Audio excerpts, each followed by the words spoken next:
မင်္ဂလာပါเนาะအခုလူသစ်များအားလုံးပေါ့เนาะကျွန်တော်တို့လူသစ်တွေအားလုံးအနေနဲ့ပေါ့เนาะလက်ရှိကတော့ကျွန်တော်တို့လေးလာသူကတို့ထဲမှာရှိတယ်ကျွန်တော်တို့ကုမ္ပဏီကတော့ Small Company လို့ခေါ်တယ်အကူတို့တွေအနေနဲ့တကယ်လေးလာမယ်ဆိုရင် Telegram လေးတွေကိုဖွင့်ပါ Telegram လေးတွေဖွင့်တဲ့အခါပုံအမှန်နာမည်အမှန်လေးတွေတင်ပေးကြပါเนาะကျွန်တော်တို့ဒီ Telegram ထဲမှာဆိုရင်တော့ကျွန်တော်တို့တွေအနေနဲ့ဒီမှာကျွန်တော်တို့ပေါ့เนาะလုပ်ငန်းအကြောင်းရှင်းပြတဲ့ group အနေနဲ့ကျွန်တော်တို့ AEC Boost ဆိုတဲ့အစီအစဉ်ရှိပါတယ်။ဒါကတော့ကျွန်တော်တို့အချိန်စရာကတော့ဘယ်ချိန်နေဆိုတာကိုဒီမှာပြသပေးပြီးသားဖြစ်တယ်။ထိုင်းကဆိုရင်တော့ည8နာရီsorry ထိုင်းကဆိုရင်ည8နာရီမြန်မာနိုင်ငံဆိုရင်ည9နာရီခွဲဖြစ်ပါတယ်။အကယ်၍စင်ကာပူမလေးဆိုရင်လည်းသူ့အနေနဲ့သူအချိန်လေးဘယ်ချိန်လဲဆိုတာကိုကျွန်တော်တို့ပြသပေးထားတာရှိပါတယ်ဒီမှာဝင်နားထောင်ပါပြီးရင်လူသစ်အမေးဖြေရတော့အဲ့ဒီအလုပ်ကြောင်းတွေရှင်းပြပေးပြီးတဲ့အခါမှာဆိုလို့ရှိရင်ကျွန်တော်တို့ဒါမသိတာတွေပြန်လဲမေးမြန်းဖို့အတွက်ကိုထားပေးခြင်းဖြစ်ပါတယ်ဒီမှာကျွန်တော်တို့ဟလာမလေးရှားဆိုဘယ်ချိန်တရုတ်ဆိုဘယ်ချိန်လာအိုဆိုဘယ်ချိန်စသဖြင့်ကျွန်တော်တို့ရှိပါတယ်ဒါကတော့ AEC ဘူရဲ့တင်တန်းအဲ့တင်တန်းပြီးသွားရင်ဒီကတို့မှာအမေးဖြေလာတက်ပြီးတော့နားထောင်မေးမြန်းလို့ရပါတယ်အဲ့တော့တချို့တွေကြတော့ကျွန်တော်တို့ဒီ company နဲ့ပတ်သက်ပြီးတော့ကျွန်တော်တို့အချက်လက်တွေကိုတကယ်ကျွန်တော်တို့ယုံကြည်မှုမရှိရင်လေ့လာကြည့်နိုင်ပါတယ်ကျွန်တော်တို့ Google ကနေပြီးတော့လဲသွားပြီးတော့ Sesamo ဆိုပြီးတော့ရိုက်ရှာလိုက်မယ်ဆိုရင် Sesamo products တွေနဲ့တကွာ Sesamo ရဲ့ကျွန်တော်တို့အထိုင်ဖြစ်တဲ့ sesamo.com မှာလဲသွားဝင်ပြီးတော့ကျွန်တော်တို့ company ရဲ့အချက်အလက်တွေ data တွေကိုကျွန်တော်တို့လေ့လာဆန်းစစ်နိုင်ပါတယ်ခင်ဗျာနော်ဒါ Google ကနေပြီးတော့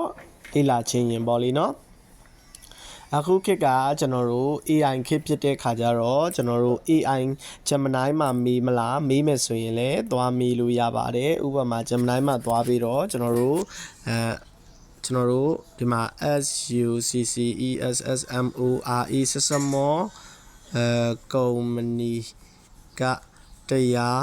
ဝင်လာမေးကြည့်လိုက်မယ်ပေါ့နော်Gemini မှာလည်းသွားပြီးတော့ AI ကိုသွားပြီးတော့မေးမြန်းလို့ရပါတယ်ခင်ဗျာနော် Okay ဒီမှာကျွန်တော်တို့ခဏစောင့်မယ်နော်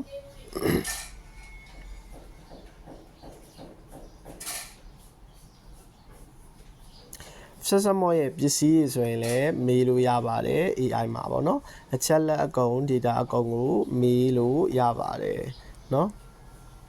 အထူးချုပ်ပြောရရင် Sesamo နိုင်ငံသည်တရားဝင်ကုမ္ပဏီဖြစ်ပြီးမြန်မာနိုင်ငံမှာပုံတင်ထားတော့လဲ၎င်း၏ဒီကစီးပွားရေးပုံစံအမှန်စင်ပွားစီးပွားရေးဖြစ်တဲ့အတွက်မြန်မာနိုင်ငံလက်ရှိဥပဒေအရတော့တရားဝင်ခွင့်ပြုထားခြင်းမရှိသေးဘူးဒါပေမဲ့အယောင်းပိုင်းနဲ့တွားလို့ရတယ်ကုမ္ပဏီရဲ့မှတ်ပုံတင်အခြေအနေပေါ့နော်ဒီမှာလက်ရှိထိုင်းနိုင်ငံမှာတရားဝင်ဖြစ်တယ်မြန်မာနိုင်ငံမှာဆိုရင်တော့တင်ထားတော့ဖြစ်တယ်ဒါကတော့သိမှာပါကျွန်တော်တို့မြန်မာနိုင်ငံကလက်ရှိပေါ့နော်ကျွန်တော်တို့မြန်မာနိုင်ငံကဒီပြောမယ်ဆိုလို့ရှိရင်ဥပဒေပိုင်းဆိုင်ရာတွေအလျောက်နောက်တိုင်းတွေလိုမျိုးခြားနိုင်ငံတွေလိုမျိုးဥစားဖြစ်တဲ့အတွက်ကြောင့်ပစ္စည်းတွေဆိုရင်လည်းမြင်မြန်လို့ရတယ်ပြီးရင်ကျွန်တော်တို့ TikTok မှာလည်းသွားပြီးတော့ကျွန်တော်တို့Sesamo ဆိုရိုက်ရှာနိုင်တယ်ဒီမှာကျွန်တော်တို့ SUCCESSMORE Sesamo ဆိုပြီးတော့ရိုက်ရှာကြည့်လိုက်နိုင်တယ်ဒါဆိုရင်ကျွန်တော်တို့ Sesamo company ကထုတ်ထားတဲ့ products တွေနဲ့တကွာကျွန်တော်တို့အများကြီးကိုတွေ့ရှိရမှာဖြစ်ပါတယ်ဒီမှာ clip plateau เนาะအမျိုးဒီမှာကျွန်တော်တို့အများကြီးပါပဲ Okay နောက်ထပ်အနေနဲ့ကျွန်တော်တို့က Facebook မှာရိုက်ရှာပြီးကြည့်မယ်ဆိုလို့ရှိရင်လည်းကျွန်တော်တို့ကဒီမှာ Okay Facebook မှာရိုက်ရှာပြီးကြည့်မယ်ဆိုရင်လည်း Facebook မှာကျွန်တော်တို့ဒီမှာ SUCCESSMORE Sesamo ဆိုပြီးတော့ရိုက်ရှာကြည့်နိုင်ပါတယ် Sesamo ဆိုလို့ရှိရင်လည်းဒါထိုင်းနိုင်ငံမှာဆိုရင်ထိုင်းနိုင်ငံကျွန်တော်တို့ page တွေလည်းရှိသလိုဒီမှာကျွန်တော်တို့ Philippines page တွေလည်းရှိတယ်เนาะ Sesamo နဲ့ပတ်သက်တဲ့အရာတွေအများကြီးရှိပါတယ်ဟုတ်ကဲ့ပါဒါတော့ပေါ့เนาะကျွန်တော်တို့တွေအနေနဲ့တရားဝင် company တစ်ခုဖြစ်တယ်နောက်ထပ် check လေးကျတော့ကျွန်တော်တို့ဒီ company ဘိုင်းနဲ့ပတ်သက်ပြီးတော့ကျွန်တော်တို့ YouTube မှာထပ်ပြီးတော့ကျွန်တော်ရိုက်ရှာပြပေးပါမယ် YouTube မှာဆိုလို့ရှိရင်လည်းတွားပြီးတော့ကျွန်တော်တို့ကဒီမှာ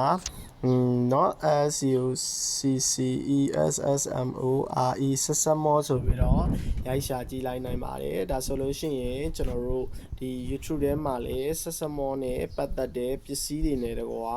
เนาะ Sesamo အကြောင်းတွေကိုရှင်းပြပေးထားတာတွေတပုံကြီးကိုမိတ်ဆွေတို့တွေ့ရှိရမှာဖြစ်ပါတယ်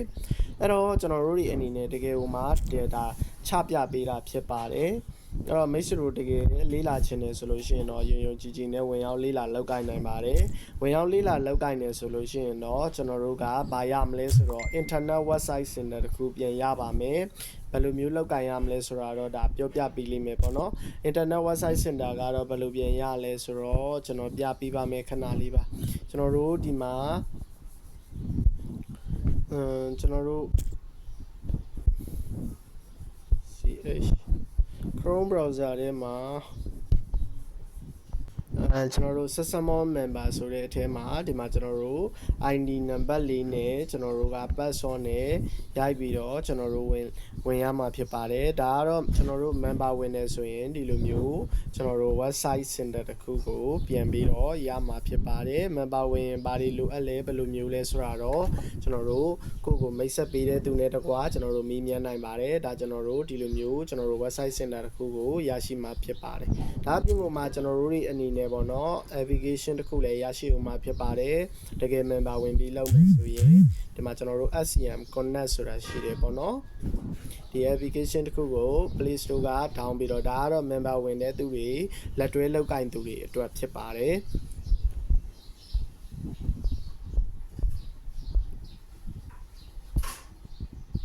โอเคကျွန်တော်တို့ရဲ့ ID နဲ့ password နဲ့ရိုက်ဝင်တာပေါ့เนาะအဲအကြောင်းကျွန်တော်ရက်လိုက်တာဖြစ်တယ်ဒီလိုမျိုးကျွန်တော်တို့ website ဒီ application တခုလည်းအသုံးပြုခွင့်ရမှာဖြစ်ပါတယ်ဒီမှာဆိုရင်သူထုတ်ထားတဲ့ product တွေအကုန်လုံးကိုကျွန်တော်တို့တွေ့ရမှာဖြစ်ပါတယ်အဲ့တော့ဒီလိုမျိုးဒါ Lazada လိုမျိုးပေါ့เนาะဒီကထိုင်းနိုင်ငံတွင်ဆိုရင်တိုင်းမှာလို့ရတယ်အဲ့လို application တွေလည်းရရှိအောင်မှာဖြစ်ပါတယ်တကယ်လက်တွဲလောက်ကင်သူတွေအနေနဲ့ဆိုလို့ရှိရင်တော့ကျွန်တော်တို့ဒီမှာ Messenger group တွေမှာလည်းတွေ့တဲ့အတိုင်းပါပဲသူနဲ့ဒီကျွန်တော်တို့ဒါချင်းဆိုရင်လည်းချင်းတိုင်းရင်းသားတွေလည်းလုံနေသလိုပအို့တွေလည်းလုံနေပါတယ်ရှမ်းတွေလည်းလုံနေပါတယ်ဒီတော့ကျွန်တော်တို့အများကြီးပါ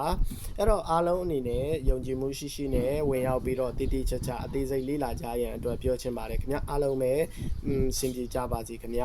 Telegram လေးတွေဖွင့်ပြီးတော့လေ့လာဖို့အတွက်စီစဉ်ကြပါနော်